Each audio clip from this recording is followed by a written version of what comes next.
All right, and we are back here on the GSMC Sports Podcast. And for the second part of the show, we are going to now talk some NBA, some basketball in general, mainly talk about the Mavericks and the 76ers. So the Mavericks fans just continue to voice their frustrations. The Fire, Nico chants have really made themselves known. And, as a Yankee fan, I know uh, what it's like to have your fan base chanting for your general manager to be fired. Um, Now, what Nico Harrison did is inexcusable, honestly. The Mavericks, they could tell you whatever when it comes to the Luka trade, but you don't trade that kind of a player. You don't do that. This was your franchise player. This was your guy that you were going to have for the next 10 to 12 years. He's now well into his NBA career. Um, he's in his prime, and you just trade him like that. And you trade for a guy. Now, Anthony Davis is a good player, but Anthony Davis is also an older player and continues to deal with injuries. And now, look at what's going on. The Lakers are going to be a team that could make a deep playoff run, and the Mavericks might be a team that doesn't even make the play in. Because right now, when you look at the standings, now, we haven't really talked about the standings as of late, because all the NFL stuff that's been going on. But if you take a look at the Western Conference standings right now, the number 2 seed at the moment is actually the Houston Rockets. They're the number 2 seed. Now, the Nuggets are tied with them. Rockets, I guess, have the tiebreaker over them. Then you have the Lakers as the 4th seed, and they're tied with the Grizzlies, who are at the 5. Warriors are at the 6th seed. Warriors actually lost to the Nuggets last night, and the Nuggets were without Jamal Murray and Nikola Jokic. Russell Westbrook, I think, had a triple-double last night. Yeah, he had a triple-double last night. See, Russ could still do it, at times. I know people have their complaints about him and how he plays the game. Also, he actually really did not shoot the basketball well last night. He shot 5 of 18, but still, 12 points, 12 rebounds, 16 assists. But the Nuggets got the win. Warriors ended up losing. So that's now the second game that they've lost since they acquired Jimmy Butler. But anyways, Mavericks right now are at the 10. And with everything that's gone on with the Phoenix Suns find themselves one game back of the play-in. One game back. And honestly, it would not be that crazy to see the Suns pass the Mavericks and the Mavericks just completely fall out of the playoff picture. It has been a rough month for this team. And not only because of the Luka trade, but also just because they don't have enough guys. They don't have enough guys to field the whole team. You got guys getting hurt left and right. PJ Washington, who commented on the Fire Nico trades, he recently just came back.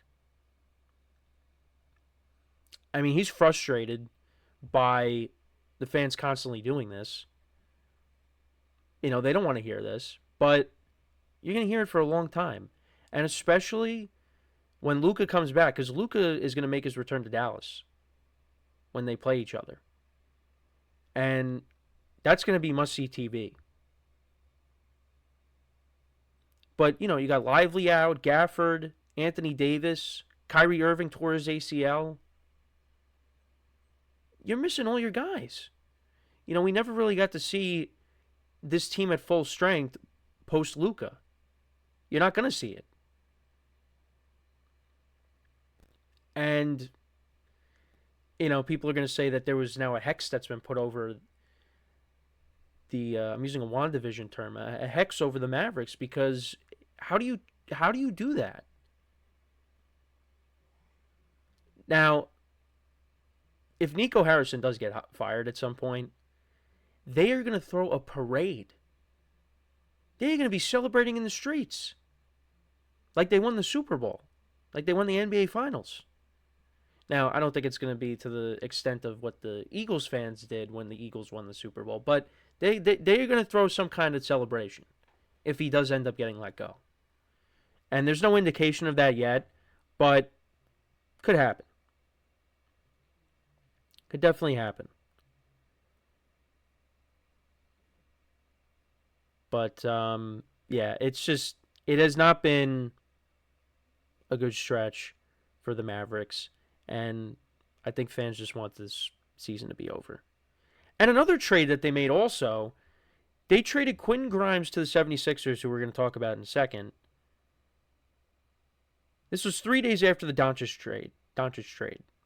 In 16 games with the 76ers, Quentin Grimes is averaging 19.9 points per game, five rebounds per game, and 3.8 assists. All of a sudden, he's starting to look great. Former Knick as well. The Mavericks acquired Caleb Martin in the trade, and he's only played in 5 games because of a hip injury. So the Mavericks just can't do anything right. So yeah, they could find themselves just completely on the outside looking in. And it's just amazing because this team made the NBA Finals last year. They were in the finals.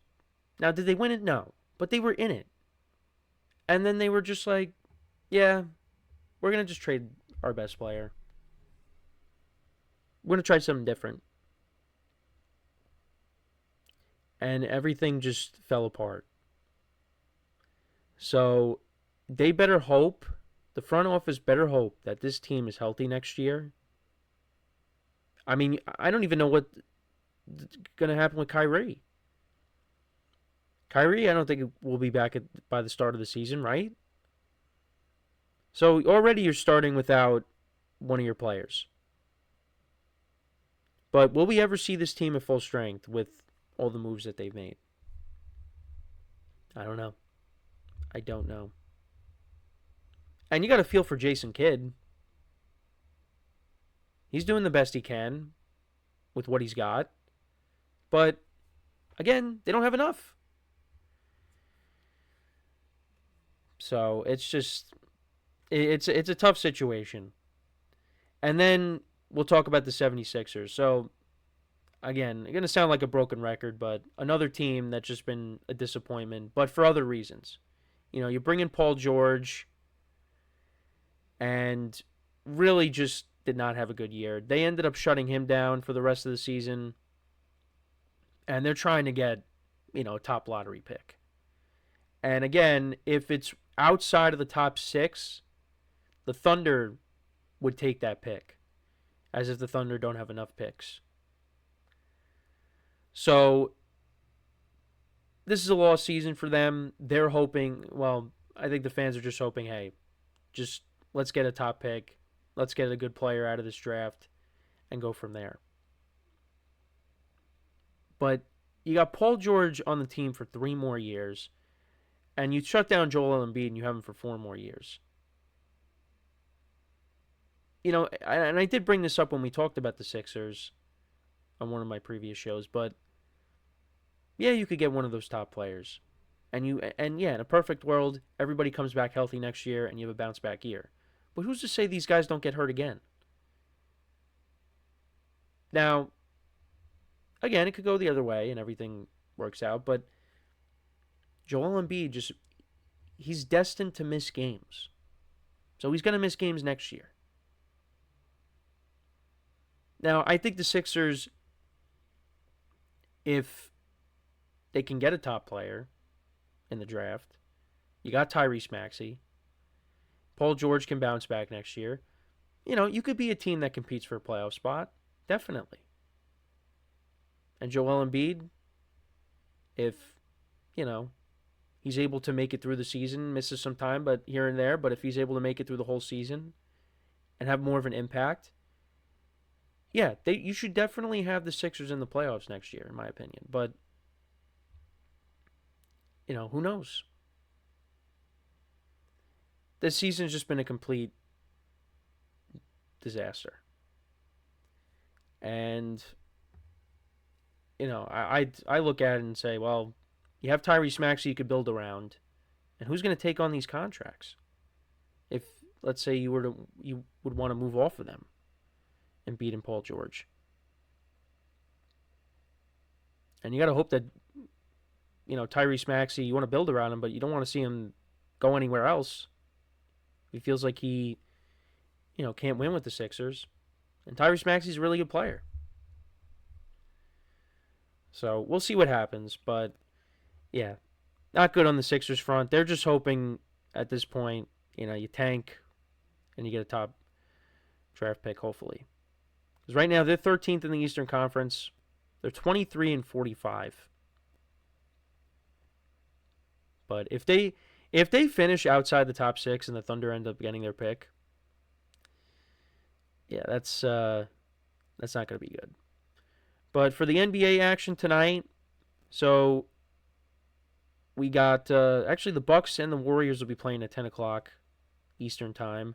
You also got the Clippers and the Cavaliers trying to get back on track after their winning streak came to an end the other day against the Magic. And then you also have the Hawks and the Hornets. I don't think anybody really super invested in that game. And then you also have the Nets and the Celtics as well. Last night, the Knicks picked up a win. I said the Nuggets picked up a win over the Warriors. Warriors losing their second game with Jimmy Butler. Lakers defeated the Spurs. Luka last night, 21 points. Austin Reeves, he has played really well in recent games. You look at his stats over the course of the last 6 games, 16 points, 17 points, 28 against the Bucks, 37 against the Nuggets, and that was without, I think, was that also without Luka? Either way, 37 points, 28 against the Suns, and then 30 against the Spurs. He's been playing really well. And he's really stepped up with LeBron being out. And he's a good player. He's a good player for them. Actually also had the Pacers defeating the Timberwolves in overtime. Obi Toppin, former Knick, 34 points in the game. There was no Tyrese Halliburton in this game. Looks like the Pacers are missing a handful of guys last night, but they picked up the win. Anthony Edwards had 38 points for the Timberwolves. So that's kind of where things are there in the NBA. And then tonight, when you look at college basketball, so we have 2 16 seeds going at it. You got St. Francis against Alabama State. And then, well, that game starts at 6:40 p.m. Eastern Time on True TV. And then this is the better game of the two. The 2 11 seeds, you got UNC against San Diego State. The Aztecs against the Tar Heels. So that's a big game. And then tomorrow, we went over this yesterday, but you got American against Mount St. Mary's, and then you have Xavier against Texas. And then everything starts. Everything starts on Thursday. First game, Creighton against Louisville. So be ready. I got to put my brackets together. I'm in a few bracket groups. Actually, more than that. So I'm looking forward to it. Should be fun. So before we go to break, just want to remind you guys once again, I am not reminding you about Aaron Rodgers, but I do want to remind you to tip or donate and get your comments recognized. Make sure to hit that super chat button in the chat if you want to see me acknowledge any thought or comment you may have throughout the live broadcast. It makes the show more lively, more entertaining between myself, the host, and you guys, the viewers. We appreciate you guys' viewership each and every day, so any contribution you can make to the show means the world to us as we put out content for you guys each and every day. And also, the other way to help out the show is by going to the link at the bottom of the show segment on the ticker, GSMCPodcast.net. That is GSMCPodcast.net. So when we come back from our next break, we will talk about Kirk Cousins and what's going on there in Atlanta. So we will get into that when we come back from our next break. So with that being said, stick around, and we'll be right back here on the GSMC Sports Podcast.